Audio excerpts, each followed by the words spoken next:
सोए तो रात क्योंकि देर हो गई थी जलसे से वापस आते आते, कोई 6:15 के करीब टाइम हुआ था जब हमारा दरवाज़ा बहुत ज़ोर से किसी ने पीटना शुरू कर दिया। तो मैं सो रही थी, सफदर भी सो रहे थे। तो मैंने सोचा कि जो होटल्स हैं उनमें तो इस तरह दरवाज़ा कोई नहीं पीटता, बाहर तो बेल लगी हुई है, वो अगर बेल बजा दे, कोई बजा दे, जिसको अगर अंदर आना मतलूब है या कोई काम है वो बेल बजा दे। मैंने सोचा कि कोई कंस्ट्रक्शन हो रही है इधर उधर, उसकी कोई आवाज़ आई, क्योंकि एकदम मुझे समझ नहीं आई।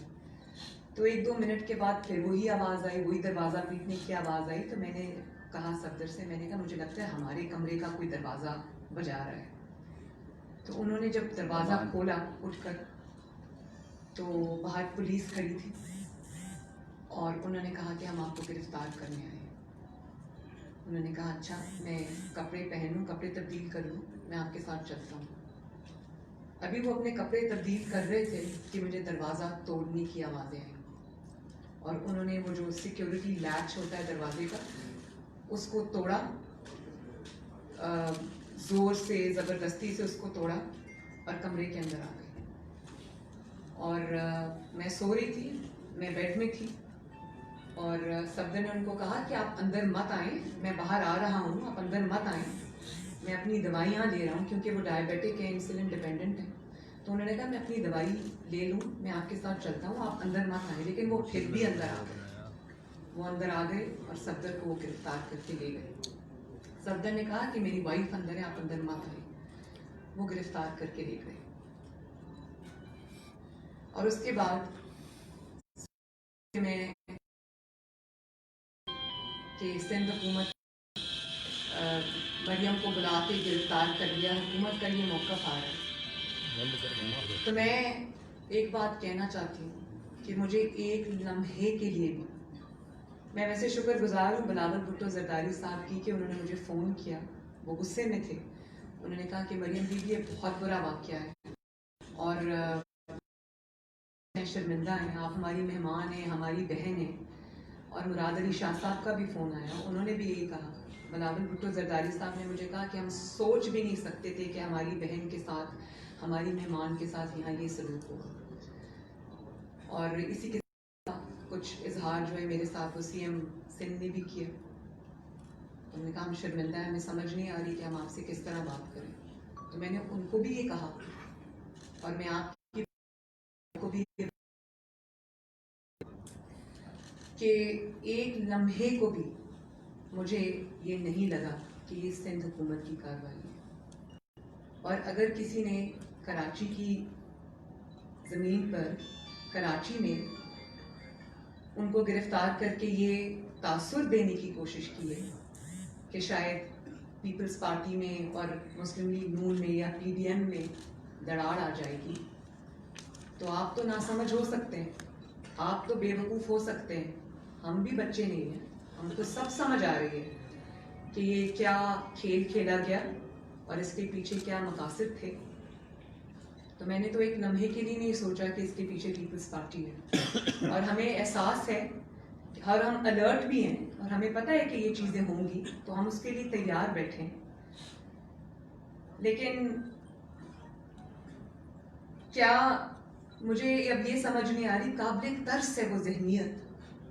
आप कहते हैं कि मज़ार कायद के ऊपर नारा लगा, मज़ार कायद पे जो नारा लगा, वो वीडियोस जो मज़ार कायद में हुल्लड़बाजी PTI के कारकुनों ने, मेरा ख्याल है कि कोई इमरान खान साहब का कोई दौरा था, वो वीडियो मरियम औरंगज़ेब के पास है, उन्होंने की, उसको कोई पूछने वाला नहीं है। लेकिन अगर कायद आज़म के मज़ार पर किसी ने कायद आज़म का ही बयानिया, कायद आज़म के ही फरमूदात दोहराए, तो वो इतना बड़ा गुनाह बन गया।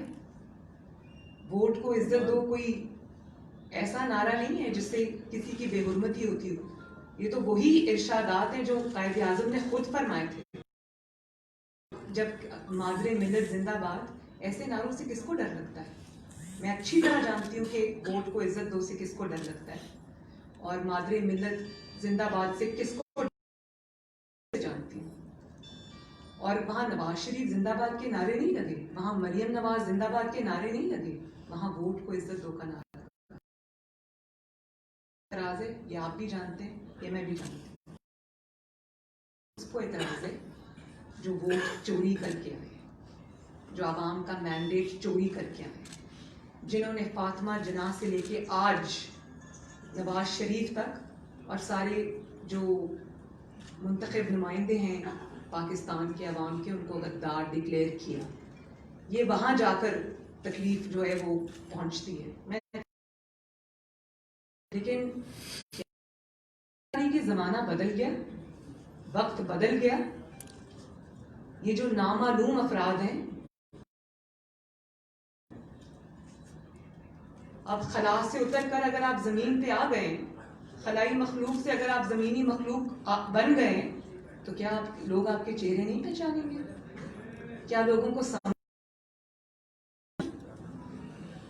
اور پھر شریف صاحب نے جو پی ڈی ایم نے سوال اٹھائے ہیں، ان سوالوں کا جواب کیا یہی ہے کہ غداری کے پرچے کاٹ دو، دہشت گردی کے پرچے کاٹ دو؟ اور اب جو ایک شک ڈالی ہے بیچ میں اور کہا ہے کہ یہ قتل کی دھمکی دی ہے، بھئی وہاں پر سینکڑوں افراد موجود تھے اور وہاں پر نہیں سنائی دے رہی تھی، تو یہ قتل کی دھمکی کسی کو سمجھ آ گئی تھی؟ اور کیوں دے گا کوئی کسی کو قتل کی دھمکی؟ اب اس بات پہ بھی آ جائیں کہ قتل کی دھمکی کا پرچہ درج کرانے والا کون ہے. ابھی ایک خبر ملی ہے، یہ میرے پاس ایف آئی آر کی کاپی ہے. وقاص احمد خان مدعی ہے جو دہشت گردی کوڈ کا مفرور ہے.